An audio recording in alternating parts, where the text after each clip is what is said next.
Hello everyone, welcome to all in study time channel. आज हम MCQs जो है वो करने जा रहे हैं एचपीपीजीटी के, जो कि आपका बीएड पोर्शन है। क्लियर। तो इसमें जो है वो आपका ये देख सकते हैं, मैंने कुछ एमसीक्यूज जो है वो आपके लिए प्रिपेयर किए हैं। तो यहाँ से आपका विद एक्सप्लेनेशन है और कुछ नेट के भी एमसीक्यूज है। तो हम स्टार्टिंग से ही ये डिस्कस करने जा रहे हैं। यहाँ पर सिलेबस भी जो है वो मैंने लिखा हुआ है, और ये आपका यूनिट फर्स्ट आ गया, फाउंडेशन ऑफ एजुकेशन सिस्टम। और एक एक टॉपिक को मैंने उठाया। देखो, फर्स्ट है आपका concept and nature of knowledge. तो concept and nature of knowledge से रिलेटेड जो है कुछ क्वेश्चंस रहेंगे। फिर नॉलेज एक्वायरिंग प्रोसेस है, उससे रिलेटेड कुछ क्वेश्चंस रहेंगे। ठीक है, विद आंसर्स हैं। जल्दी जल्दी हम इसको जो है डिस्कस करेंगे, और इससे आपकी रिवीजन हो जाएगी। ठीक है, तो आपकी रिवीजन के लिए ये बहुत ही ज़रूरी है। फर्स्ट आता है, which of the following best describe the concept of knowledge. Knowledge को जो है वो इनमें से कौन सा बेस्ट डिस्क्राइब करता है। तो सबसे बेस्ट जो डिस्क्राइब करता है, तो नॉलेज इज़ द अंडरस्टैंडिंग और अवेयरनेस ऑफ इन्फॉर्मेशन है। ठीक है, नॉलेज जो है वो आपका अंडरस्टैंडिंग या अवेयरनेस ऑफ इन्फॉर्मेशन है। सी करेक्ट आंसर है। नॉलेज इज कॉमनली बोलते हैं अंडरस्टूड एज द अवेयरनेस या फिर understanding of information. Facts are truth about the world. Hindi English दोनों में ही है। यहाँ थोड़ा सा इसका साइज छोटा करके, बट ये कवर कर नहीं रहा है। चलो, मैं हिंदी में भी बोल रहा हूँ साथ में, मतलब बाइलिंगुअल ही बोल रहा हूँ। ठीक है, what distinguish knowledge from the mayor belief. मतलब कि बिलीफ से, धारणाओं से जो है वो नॉलेज को क्या अलग करता है। ठीक है, ज्ञान को जो है वो मात्र विश्वास से जो है वो क्या अलग करता है। तो इसका जो है वो इसका आएगा, knowledge is based on evidence and justification while belief may lack such support. तो इसका जो आंसर होगा वो आपका ए होगा। नॉलेज एक्सप्लेनेशन देखेंगे। Knowledge is typically distinguished from mere belief by the presence of evidence, justification and rational ground supporting its truth. ये आता है। ठीक है, कि ज्ञान को मात्र विश्वास से क्या अलग करता है। तो ज्ञान साक्ष्य और औचित्य पर आधारित है, जबकि विश्वास में ऐसे समर्थन की कमी हो सकती है। नेक्स्ट क्वेश्चन है, according to Plato's theory of knowledge, what is the relationship between knowledge and opinion. तो नॉलेज एंड ओपिनियन में जो है वो क्या रिलेशनशिप है। तो इसका आएगा, knowledge is superior to opinion because it is based on truth unchanging forms. ठीक है, तो इसका बी आंसर होगा। एक्सप्लेनेशन देख सकते हैं। In Plato philosophy, knowledge estimate is considered superior to mere opinion because knowledge is based on the engaging form of ideas. याद रखना है, पूछा जा सकता है ideas where as opinion are subject to change and are not grounded in ultimate reality. Plato के दर्शन में ज्ञान को बोलते मात्र राय से बेहतर माना जाता है, क्योंकि ज्ञान अपरिवर्तनीय रूपों या विचारों पर आधारित है, जबकि राय परिवर्तन के अधीन है और अंतिम वास्तविकता पर आधारित नहीं है। नेक्स्ट आता है, which philosophical tradition emphasis the role of reason and rationality in acquiring knowledge. तो इसका जो है वो आपका रैशनल की बात हो रही है, रैशनैलिटी की बात हो रही है, तो रैशनलिज्म आएगा। ठीक है, कि कौन सी दार्शनिक परंपरा ज्ञान प्राप्त करने में तर्क और तर्क संगतता की भूमिका पर जोर देती है। तो वो आपका है बी, बुद्धिवाद। तो rationalism is a philosophical tradition that emphasis the role of reason. ये आपका जो एक्सप्लेनेशन है ना, यहाँ से क्वेश्चन बन सकता है, तो इसको याद रखना है। Reason and rationality in acquiring knowledge. Rationalist argue that certain truths can be known independently sensory experiences. Next आता है, what is the main focus of epistemology. Epistemology, ये बार बार क्वेश्चन रिपीट हो रहा है। देखो, तो एपिस्टेमोलॉजी का जो है वो मेन फोकस की अगर हम बात करें, the nature and limit of knowledge की ये बात करता है। ठीक है, तो इसका जो है वो आपका ए आएगा, एपिस्टेमोलॉजी। यहाँ एक्सप्लेनेशन आपका इंपॉर्टेंट है, इसको पढ़ लीजिए, यहाँ से क्वेश्चन बनेगा। Epistemology is the branch of philosophy है कंसर्न विद द नेचर के साथ, इसके स्कोप और लिमिट्स एंड नॉलेज की हम बात करते हैं एपिस्टेमोलॉजी में, मतलब ज्ञान मीमांसा में। ठीक है, इट एक्सप्लोर्स क्वेश्चन, कौन से क्वेश्चन एक्सप्लोर करता है। व्हाट इज़ नॉलेज, नॉलेज क्या है, नॉलेज कैसे जो है वो ज्ञान कैसे प्राप्त किया जाता है, and what are the criteria for justified beliefs. विश्वास के मापदंड क्या है। नेक्स्ट आता है आपका नॉलेज एक्वायरिंग प्रोसेस, इसको भी देख लेते हैं हम। What is the main method through which knowledge is acquired according to empiricism. तो मेन मेथड जो है वो एम्पिरिसिज्म के अकॉर्डिंग वो आपका sensory experience and observation. C.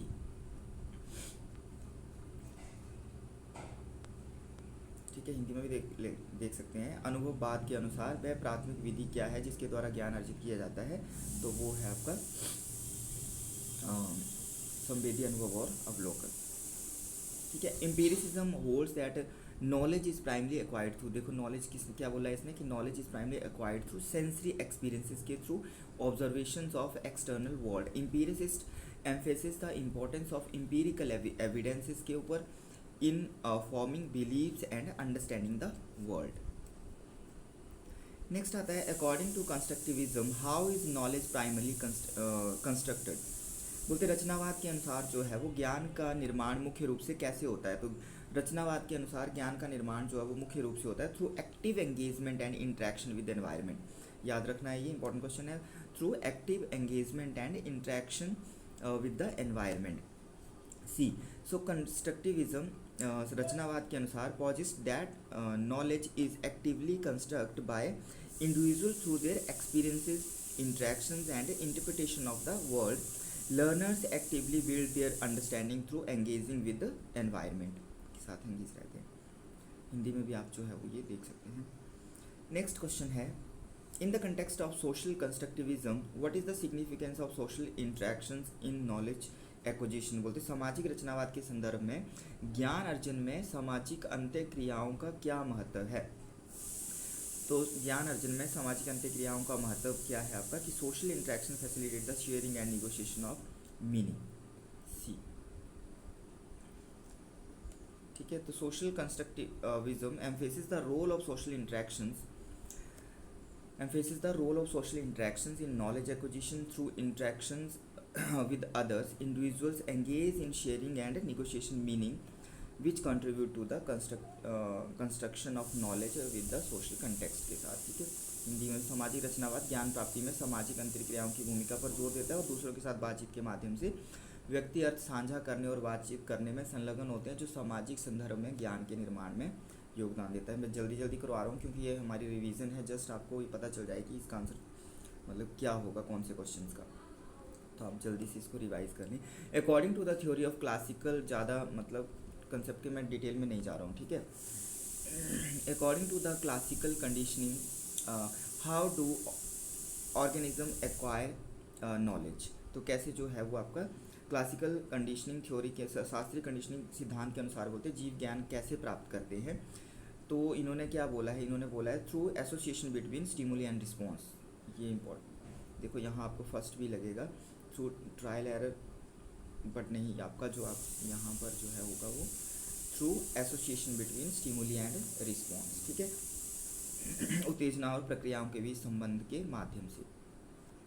Classical conditioning जो है वो प्रपोज किसने दी है, इंपॉर्टेंट है, पैवलव की थ्योरी है। सजेस्ट दैट, क्या सजेस्ट करती है कि ऑर्गेनिज्म की जीव जो है वो ज्ञान कैसे प्राप्त करते हैं through the association between the stimuli and response के थ्रू। ठीक है, उत्तेजना प्रक्रियाओं के बीच संबंध के through. A neutral stimuli becomes associated with a meaningful stimulus leading to a learn response.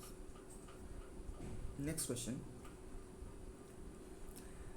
what characterizes the process of knowledge acquisition through the scientific method। तो साइंटिफिक मेथड के अकॉर्डिंग अगर हम की वैज्ञानिक विधि के ज्ञान अर्जन की प्रक्रिया की विशेषता क्या है, क्या कैरेक्टरिस्टिक्स है किसका, process of knowledge acquisition through the scientific method के थ्रू। साइंटिफिक मेथड के थ्रू अगर बात करें तो सिस्टमेटिक ऑब्जर्वेशन, एक्सपेरिमेंटेशन आएंगे ना उसमें, तो ये देखो यही होगा इसमें, तो systematic observation, experimentation and analysis होगा फिर उसके बाद। ठीक है, the scientific method involve systematic observation, experimentation and analysis to acquire knowledge about the natural world. It relies on empirical evidences के ऊपर रिलाइज होता है आपका अनुभवजन्य जो evidences, logical reasoning and rigorous testing to develop and refine scientific theories and explanation. Next fifth question, Hindi में भी आप देख सकते हैं, वैज्ञानिक पद्धति में प्राकृतिक दुनिया के बारे में ज्ञान प्राप्त करने के लिए व्यवस्थित अवलोकन, प्रयोग और विश्लेषण शामिल है। ये वैज्ञानिक सिद्धांतों और स्पष्टीकरणों को विकसित और परिष्कृत करने के लिए अनुभवजन्य साक्ष्य, तार्किक तर्क और कठोर परीक्षण पर निर्भर करता है। तो ये क्वेश्चन नेक्स्ट जो है वो हमारा अगली वाली क्लास में करेंगे। चलो ये भी कर लेते हैं। इंडियन नॉलेज सिस्टम से रिलेटेड कुछ क्वेश्चन हैं। फर्स्ट क्वेश्चन है विच एंशियंट इंडियन फिलोसफी, कौन सी एंशियंट इंडियन फिलोसफी सिस्टम जो है वो एम्फेसिस करता है कि pursuit of knowledge through meditation, self discipline and introspection के थ्रू। तो इसमें आपका मेडिटेशन वगैरह ये योगा में आता है। Meditation, self discipline and introspection के माध्यम से जो अब खोज पर बल देता है, तो योगा आ जाएगा इसका। ठीक है, हिंदी में भी देख सकते हैं। योग एक प्राचीन दार्शनिक प्रणाली है जो ध्यान, आत्म अनुशासन और आत्म निरीक्षण जैसी प्रथाओं के माध्यम से ज्ञान, आत्मबोध और आध्यात्मिक ज्ञान की खोज पर जोर देता है। Which Indian text is considered one of the oldest surviving treatises on medicine and provide detailed knowledge on various aspect of health and diseases से रिलेटेड जो है वो आपका आयुर्वेदा है। ठीक है, तो बोलते कौन से भारतीय ग्रंथ चिकित्सा पर सबसे पुराने जीवित ग्रंथों में से एक माना जाता है और स्वास्थ्य और बीमारी के विभिन्न पहलुओं पर विस्तृत ज्ञान प्रदान करता है, तो that is the Ayurveda. Ayurveda जो है ancient Indian system of medicine है, is considered one of the oldest survive treatises on health and healing से related and it provides comprehensive knowledge on various aspect of health के ऊपर, disease के ऊपर and holistic wellbeing. थोड़ा सा question ना Hindi English में आगे पीछे है, अगर मैं इसका साइज छोटा कर दूँ फिर आपको दिखने में थोड़ा सा दिक्कत रहेगी, बट चलो इस तरह से देख लेते हैं ताकि दोनों ही मीडियम में हम कवर कर पाएँ।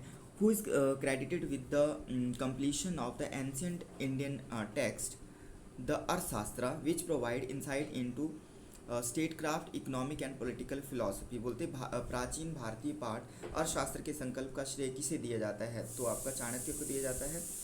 एंड जो शासन कला, अर्थशास्त्र और राजनीतिक दर्शन में अंतर्दृष्टि प्रदान करता है, तो इसका होगा आपका सी, चाणक्य या कौटिल्य या इनका विष्णुगुप्त भी नाम है।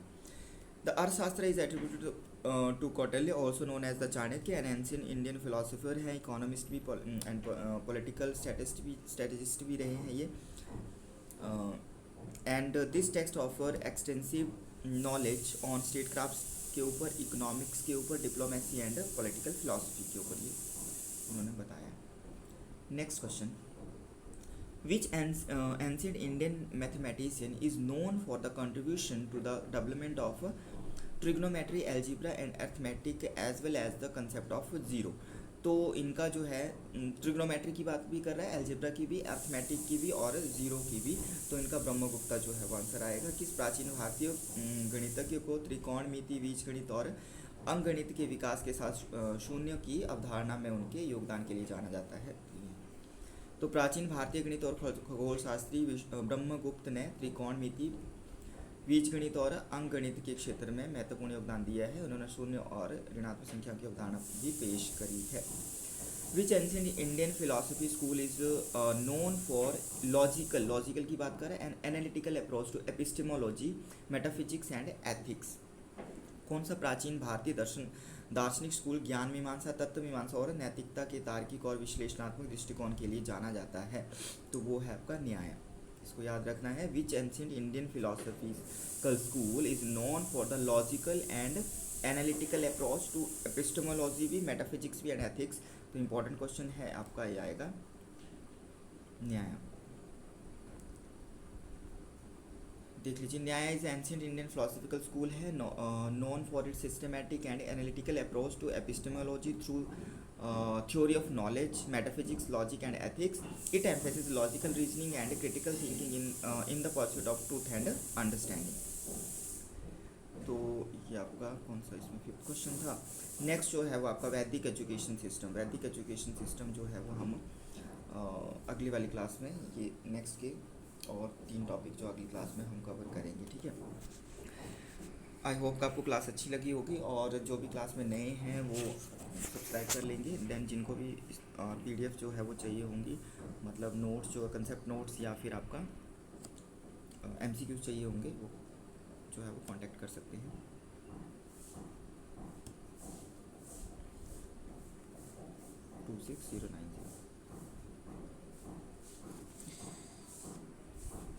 Okay, thanks for watching. Thank you.